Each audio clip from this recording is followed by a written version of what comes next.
ഈ രമേശ് ചെന്നിത്തലയ്ക്ക് അത് ഇപ്പോഴല്ലേ പരാതി കൊടുത്തു. എനിക്കെതിരെ അദ്ദേഹം എത്ര കൊല്ലം മുമ്പ് 50 ലക്ഷം രൂപ ചോദിച്ച് വക്കീൽ നോട്ടീസ് അയച്ചല്ലേ. എന്നിട്ട് അപ്പൊ ഇതൊന്നും കേട്ടാലും ജയശങ്കർ പേടിക്കില്ല, ഇക്കാരും പേടിക്കേണ്ട ആവശ്യമൊന്നുമില്ല. വാഹന വ്യൂഹത്തിൽ ഇപ്പൊ 39 ഉണ്ടായിരുന്നുള്ളൂ, 40 ഇല്ലായിരുന്നു പറഞ്ഞാൽ അതിന്റെ ഉത്തരവാദിത്തം ഞാൻ പറഞ്ഞോളാം, പറയേണ്ട സ്ഥലത്ത് പറഞ്ഞോളാം. അപ്പൊ ഇതൊക്കെ കേട്ട് പേടിക്കുന്നവർ പേടിക്കും. ഈ പെപ്പിടി വിധിയൊന്നും എന്റെ അടുത്ത് വേണ്ട. ഞാൻ നിനക്ക് എന്ത് ദ്രോഹം ചെയ്തതാ? എന്റെ കാലനായിട്ടാണോ അവനെ കൊണ്ട് കെട്ടിയെടുത്തിരിക്കുന്നത്? അമീബിക് മസ്തിഷ്ക ജ്വരമടക്കം ഉണ്ടാക്കാൻ പറ്റുന്ന തരത്തിലുള്ള വെള്ളമായിരിക്കും. അത്തരത്തിലുള്ളൊരു വെള്ളം ഉപയോഗിക്കേണ്ട ആവശ്യം എന്താണ്? സാധാരണ വെള്ളം തന്നെ ഉപയോഗിക്കാമല്ലോ. ഇതാണ് പ്രശ്നം. ജലപീരങ്കി ഉപയോഗിച്ചോ എന്നത് സാധാരണ നടക്കുന്ന കാര്യമായിരിക്കും, പക്ഷേ വെള്ളം ഈ തരത്തിൽ ഉപയോഗിക്കാമോ? അതാണ് പ്രശ്നം. നിഷേധിക്കാൻ വന്ന ആളുകളെ ചെടിച്ചട്ട് കൊണ്ടും ഹെൽമറ്റ് കൊണ്ടും തല്ലിച്ചതച്ച് ഗൺമാന്മാരുടെ നീളൻ വടികൊണ്ട് പൊതിരെ തല്ലി ഇഞ്ചപ്പരുവമാക്കിയിട്ട് അതിനെ രക്ഷാപ്രവർത്തനം എന്ന് ഒരു ഉളുപ്പുമില്ലാതെ ന്യായീകരിച്ച ആളാണ് 200 ml കുപ്പിയിൽ റോഡിൽ നിന്ന് കോരിയ വെള്ളവുമായി വന്ന് ജലപീരങ്കിയിലെ വെള്ളത്തെക്കുറിച്ച് നിയമസഭയിൽ പരാതിപ്പെടുന്നത്. നാണക്കേട് പോലും നാണിച്ചു പോകും പിണറായി വിജയന്റെ മുന്നിൽ. അപമാനത്തിന് തന്നെ അപമാനമാണ് നീ. സന്തോഷം. ഇന്ന് പിണറായി വിജയൻ നിയമസഭയിൽ സതീശനെ വെല്ലുവിളിച്ചതുപോലെ CPM-ലെ എല്ലാ പ്രശ്നങ്ങളും തീർന്നു. ഇനി അതിശക്തനായ പ്രതിപക്ഷ നേതാവായി പിണറായി വിജയൻ തുടരുമോ? അത് അതുപോലെയല്ല, പഴയ പോലെയല്ല, അതൊക്കെ മാറി, ക്ലീനായി. ഒരു ചോദ്യം വളരെ പ്രസക്തമാണ്. പിണറായി വിജയൻ നിയമസഭയിൽ ചോദ്യം ചെയ്യപ്പെടാനാകാത്ത പ്രതിപക്ഷ നേതാവായി മാറി എന്ന് വെച്ചാൽ പ്രതിപക്ഷത്ത് ഇദ്ദേഹത്തോളം തൻ്റെ അടുള്ള വേറൊരു നേതാവില്ല. അദ്ദേഹം മാറിയാൽ ആ സ്ഥാനത്ത് ശൂന്യതയായിരിക്കും. കാരണം ബാക്കി പ്രധാനപ്പെട്ട ആളുകൾക്ക് തോറ്റുപോയി. അവരെയൊക്കെ ജനങ്ങൾ തോൽപ്പിച്ച് വീട്ടിലിരുത്തിയിരിക്കുക. ഇപ്പം കഴിഞ്ഞ നിയമസഭയിൽ വളരെ ഘോരമായിട്ട് പ്രസംഗിച്ചിരുന്ന ആളുകളൊക്കെ അവിടെ പി രാജീവ് ഉണ്ടായിരുന്നുള്ളൂ. താർക്കികനായിരുന്നു, താത്വികനായിരുന്നു, പ്രത്യയശാസ്ത്ര വിശാരദനായിരുന്നു. അദ്ദേഹത്തിന് വിശാരദത്തിന് ഇപ്പോഴും കുറവൊന്നുമില്ല, പക്ഷേ നിയമസഭയിൽ കയറാൻ പറ്റിയില്ല, തോറ്റുപോയി. MP രാജേഷ് വേറൊരു ചിന്തകനായിരുന്നു, ഇപ്പം അദ്ദേഹത്തെയും കാണാനില്ല. അപ്പം ഇങ്ങനെയൊക്കെയുള്ള ആളുകളെല്ലാവരും തോറ്റ് തട്ടപ്പുറത്ത് കയറി. ശൈലജ ടീച്ചർ എവിടെ? വീണ ജോർജ് എവിടെ? CPI-യുടെ പ്രസാദും രാജനും മാത്രമാണ് കട്ടിച്ച് രക്ഷപ്പെട്ടു, ബാക്കി എല്ലാവരും തോറ്റുപോയി.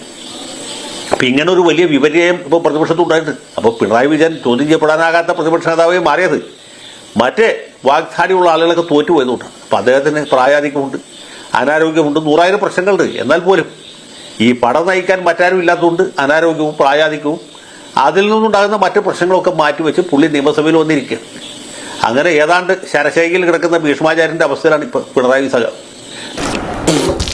നമുക്ക് അദ്ദേഹത്തോട് സഹതാപമാണ് വേണ്ടതെന്നാണ് എൻ്റെ അഭിപ്രായം. കാരണം ഇത്രയും കാലം പടം നയിച്ച് ഒരു പരുവത്തിലായി 10 കൊല്ലം കേരള മുഖ്യമന്ത്രിയായിട്ടിരുന്ന് ഭരിച്ച് ഏക ഛത്രാധിപതിയായിട്ടിരുന്ന ആളാണ് ഇല്ലേ. 30-40 വാഹനങ്ങളുടെ അകമ്പടിയോടുകൂടി സഞ്ചരിച്ചിരുന്ന ആളിപ്പോൾ ഒരു അകമ്പടിയില്ല.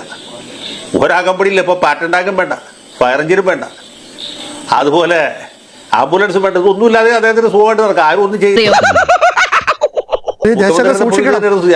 ഒപ്പമുണ്ടായിരുന്ന അദ്ദേഹത്തിന്റെ വാഹന വ്യൂഹത്തിലുണ്ടായിരുന്ന വാഹനങ്ങളുടെ എണ്ണം തെറ്റിപ്പറഞ്ഞതിന് ഒരാൾക്കെതിരെ ഇപ്പോൾ പരാതി കൊടുത്തിട്ടുണ്ട് പിണറായി വിജയൻ, രമേശ് ചെന്നിത്തലയ്ക്ക്. നിന്റെ ആ പഴയ സ്വഭാവത്തിന് ഇതുവരെ ഒരു മാറ്റവും ഇല്ലല്ലോ. അത്രയല്ലേ ഉള്ളൂ. ഈ രമേശ് ചെന്നിത്തലയ്ക്ക് അത് ഇപ്പോഴല്ലേ പരാതി കൊടുത്തു. എനിക്കെതിരെ അദ്ദേഹം എത്ര കൊല്ലം മുമ്പ് 50 ലക്ഷം രൂപ ചോദിച്ച് വക്കീൽ നോട്ടീസ് അയച്ചല്ലേ. എന്നിട്ട് അപ്പൊ ഇതൊന്നും കേട്ടാലും ജയശങ്കർ പേടിക്കില്ല, ചെന്നിത്തല ചിലപ്പോൾ പേടിക്കുമായിരിക്കും. എനിക്കാരും പേടിക്കേണ്ട ആവശ്യമൊന്നുമില്ല. വാഹന വ്യൂഹത്തിൽ ഇപ്പൊ 39 ഉണ്ടായിരുന്നുള്ളൂ, 40 ഇല്ലായിരുന്നു പറഞ്ഞാൽ അതിന്റെ ഉത്തരവാദിത്തം ഞാൻ പറഞ്ഞോളാം, പറയേണ്ട സ്ഥലത്ത് പറഞ്ഞോളാം. അപ്പൊ ഇതൊക്കെ കേട്ട് പേടിക്കുന്നവർ പേടിക്കും. ഈ പെപ്പിടി വിധിയൊന്നും എന്റെ അടുത്ത് വേണ്ട. പറഞ്ഞു മനസ്സിലായില്ലേ? കേരള ചരിത്രത്തിൽ ഏതെങ്കിലും ഒരു മുഖ്യമന്ത്രി ആംബുലൻസിന്റെയും ഫയർ എഞ്ചിന്റെയും അകമ്പടിയോട് യാത്ര ചെയ്യുന്ന വീട് കണ്ടിട്ടുണ്ടോ? ഞാൻ കണ്ടില്ല. യാത്ര ചെയ്യുമ്പോൾ ജനങ്ങൾ ഇതൊക്കെ കണ്ടുകൊണ്ടിരിക്കല്ലേ. കാണുന്നവർക്ക് ഒരു ഇടതുപക്ഷ മുഖ്യമന്ത്രി E.K. നായനാർ പോകുന്നു അവർ കണ്ടിട്ട്, അച്യുതാനന്ദൻ പോകുന്നത് കണ്ടിട്ട്. ഇപ്പം ഇദ്ദേഹത്തെ പോലെ ഒരാൾ ഛത്രചാമര പരിവീജിതനായിട്ട് പണ്ട് എന്താണ് നമ്മുടെ തിരുവിതാംകൂർ മഹാരാജാവുണ്ടായിരുന്നില്ല, അദ്ദേഹത്തിന് ഇത്ര അകമ്പടി ഉണ്ടായിരുന്നില്ല. അത് വെറും മഹാരാജാവായിരുന്നു, ഇദ്ദേഹം കേരള ചക്രവർത്തിയായിരുന്നു. അപ്പോൾ ആളുകൾ വെറുത്തു. അതാണ് ശരിക്കുള്ള പ്രശ്നം. അങ്ങോട്ട് പോയിക്കോളെ, വീട്ടിൽ പോയിക്കോളെ. അല്ല, അങ്ങനെയല്ല. MA ബേബി കാര്യം പേരിൽ MA ഉണ്ടെങ്കിൽ ആളിപ്പോഴും ബേബിയാണ്. അദ്ദേഹത്തിന് പ്രായപൂർത്തി എത്തിയതായിട്ട് പാർട്ടി അംഗീകരിച്ചിട്ടില്ല. AK ബാലന്റെ സ്ഥിതി തന്നെയാണ്. അദ്ദേഹം ഒരു ബാലനാണ്, ഇദ്ദേഹം ബേബിയാണ്. അപ്പോൾ ഈ ബേബിമാരോ ബാലന്മാരെന്നും പറഞ്ഞാൽ പാർട്ടിയിലെ മുതിർന്ന നേതാക്കളുടെ ചെവിയിൽ കയറില്ല. ദേശീയ ജനറൽ സെക്രട്ടറി എന്നൊക്കെ കേൾക്കാൻ നല്ല രസമുണ്ടെങ്കിലും അദ്ദേഹത്തിന് പാർട്ടിയിൽ എന്ത് സ്ഥാനമുണ്ട് എന്നുള്ളത് ഈ പരിഷ്കരിച്ച പുതുക്കിപ്പടിഞ്ഞ AKG സെന്ററിന്റെ ഉദ്ഘാടന വേളയിൽ നമ്മൾ കണ്ടാണ്. പാർട്ടിയുടെ ദേശീയ ജനറൽ സെക്രട്ടറി ഉള്ളപ്പോൾ ആരാണ് അത് ഉദ്ഘാടനം ചെയ്തത്? നാടൻ മുറിക്കേണ്ടവരാണ്. ആരാണ് നാടൻ മുറിച്ചത്? നാടൻ മുറിക്കുമ്പോൾ അടുത്ത് നിന്നിരുന്ന ആരാണ്?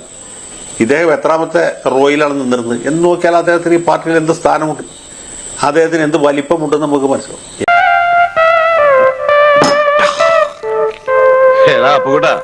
ഇതങ്ങനെ വിട്ടുകൊടുക്കാവുന്ന കാര്യമല്ല. എം.എ. ബേബി പറഞ്ഞ കാര്യം വളരെ ശരിയാണ്. ഈ മുതിർന്ന നേതാക്കന്മാരുടെ ഭാര്യയോ മകനെയോ അല്ലെങ്കിൽ മകളുടെ ഭർത്താവിനെയോ ഒക്കെ സ്ഥാനാർത്ഥിയാക്കുമ്പോൾ ബൂർഷ്വ മാധ്യമങ്ങൾ വളഞ്ഞിട്ട് ആക്രമിക്കാൻ സാധ്യതയുണ്ട്. അങ്ങനെ ഒരു സന്ദർഭത്തിൽ പാർട്ടിയെ വിഷമവൃത്തത്തിലാക്കാതെ നമ്മുടെ ബന്ധുക്കളെ മാറ്റി നിർത്തണം. അതാണ് അദ്ദേഹം പറഞ്ഞത്. പുള്ളി പറഞ്ഞത് താത്വികമായതുകൊണ്ട് കുറച്ച് നീണ്ടു പരന്നു പോയെന്ന് പറഞ്ഞു. അപ്പോൾ അദ്ദേഹം പറഞ്ഞത് വളരെ ശരിയാണ്. അദ്ദേഹത്തിന്റെ ഭാര്യയോ മകനൊന്നും തെരഞ്ഞെടുപ്പിൽ മത്സരിച്ചില്ല, മത്സരിക്കാൻ പുള്ളി സമ്മതിക്കുകയില്ല. പക്ഷേ ഈ തത്വം പാർട്ടിയിലെ മറ്റു പല നേതാക്കന്മാർക്ക് ബാധകമല്ല. അടികളുടെ മുഖത്ത് ഞങ്ങളിനി എങ്ങനെ നോക്കും? തത്വം പഠിപ്പിച്ചാൽ മാത്രം പോരാ, പ്രവൃത്തിയിൽ കാണണം. എന്റെ പൊന്നു സുഹൃത്തുക്കളെ, ഞാൻ അറിഞ്ഞാലല്ലേ എനിക്കത് തടയാൻ പറ്റൂ. അതുകൊണ്ടാണല്ലോ സഖാവ് വിജയരാഘവൻ കഴിഞ്ഞ തവണ പാർട്ടി സെക്രട്ടറിയുടെ ചുമതല വഹിച്ചപ്പോൾ അദ്ദേഹത്തിന്റെ സഹധർമ്മിണി ഡോക്ടർ ബിന്ദുവിനെ സ്ഥാനാർത്ഥിയാക്കിയത്. ബിന്ദുവിനേക്കാളും പ്രവർത്തന പരിചയമുള്ള അനുഭവ പരിചയമുള്ള എത്രയോ സഖാക്കൾ ഇരിങ്ങാലക്കുടയിലുണ്ട്, തൃശ്ശൂർ ജില്ലയിലും മറ്റു സ്ഥലങ്ങളിലുണ്ട്. അവർക്ക് ആർക്കും കിട്ടാത്തൊരു പരിഗണന ബിന്ദുവിന് കിട്ടി. ബിന്ദു മത്സരിച്ചു, ജയിച്ചു. ജയിച്ചപ്പോൾ ബിന്ദു മന്ത്രിയായി. Wherever I go, I take my house in my head. മന്ത്രിയാകാൻ വേറെ യോഗ്യന്മാരില്ലാത്തതുകൊണ്ടാണ്, യോഗ്യതയുള്ള വനിതാ മെമ്പർമാരില്ലാത്തതുകൊണ്ടാണ് അല്ല. അപ്പോൾ പാർട്ടി സെക്രട്ടറിയുടെ ചുമതല വഹിക്കുന്ന വിജയരാഘവൻ സഖാവിന്റെ സഹധർമ്മിണിയാണ് ബിന്ദു എന്ന ഒറ്റ കാരണത്താൽ ബിന്ദു മന്ത്രിയായി ഉന്നത വിദ്യാഭ്യാസ വകുപ്പ് 5 കൊല്ലം കൈകാളി. അതല്ലേ സംഭവിച്ചു. അതുതന്നെയാണല്ലോ പിണറായി വിജയന്റെ മകളെ വിവാഹം കഴിച്ച ധീര സഖാവിന് സംഭവിച്ചു. CPM-ൽ ഒരു യുവ നേതാവ്, അദ്ദേഹം തീരെ മോശക്കാരനൊന്നുമല്ല, അഖിലേന്ത്യാ പ്രസിഡന്റ് ആയിരുന്നൊക്കെ അത് സംഭവിച്ചു. അഖിലേന്ത്യാ പ്രസിഡന്റ് ആണെങ്കിൽ തന്നെയും MLA ആയിട്ട് മത്സരിക്കുകയും ജയിക്കുകയും ചെയ്ത് നമുക്ക് മനസ്സിലാക്കാം. ആകപ്പെട്ട അവസ്ഥയാണല്ലോ, ഇനി എന്ത് ചെയ്യും? പക്ഷേ ആദ്യത്തെ വരവിൽ തന്നെ അദ്ദേഹത്തിന് കൊടുത്ത വകുപ്പ് ഏതാണ്? സാധാരണ ആദ്യമായിട്ട് ജയിക്കുന്ന ആൾക്ക് ഇപ്പോൾ S. ശർമ്മ അല്ലെങ്കിൽ M. ദാസൻ, ജെയിംസ് മാത്യു, അങ്ങനെ എത്രയോ പേര് ആദ്യം ജയിച്ചു വന്നപ്പോൾ അവർക്ക് മന്ത്രിസ്ഥാനം കിട്ടിയില്ല. A. പ്രദീപ് കുമാർ 3 തവണ ജയിച്ചിട്ട് പുള്ളിക്ക് മന്ത്രിയാവാൻ പറ്റില്ല. പാർട്ടിക്ക് പാർട്ടിയുടേതായ പരിഗണനകൾ. അപ്പോൾ എന്തുകൊണ്ട് റിയാസ് മന്ത്രി? ഇനി മന്ത്രിയാവുമ്പോൾ തന്നെ ചെറുപ്പക്കാരായ ആളുകൾ മന്ത്രിമാരാകുമ്പോൾ അവർക്ക് ഏത് വകുപ്പ് കൊടുക്കുക? സ്പോർട്സ് വകുപ്പ് കൊടുക്കും, അല്ലെങ്കിൽ യുവജനക്ഷേമ വകുപ്പ് കൊടുക്കും. അങ്ങനെയുള്ള ഏതെങ്കിലും വകുപ്പിൽ കൊടുക്കുക. ഇവിടെ എടുത്താൽ പോകാത്ത 2 വകുപ്പ് കൊടുത്തു. ഒന്ന് മരാമത്ത്, മറ്റത് ടൂറിസം.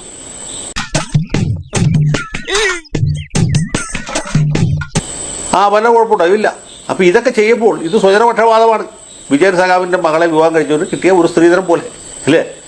ആ ഒരു പാരിതോഷികമായിട്ട് കിട്ടിയതാണെന്ന് പാർട്ടിക്കാർ മാത്രമല്ല, പാർട്ടിക്കാരല്ലാത്ത ബൂർഷ്വാകൾ മാത്രമല്ല, പാർട്ടിക്കാർ പോലും തെറ്റിദ്ധരിച്ചു.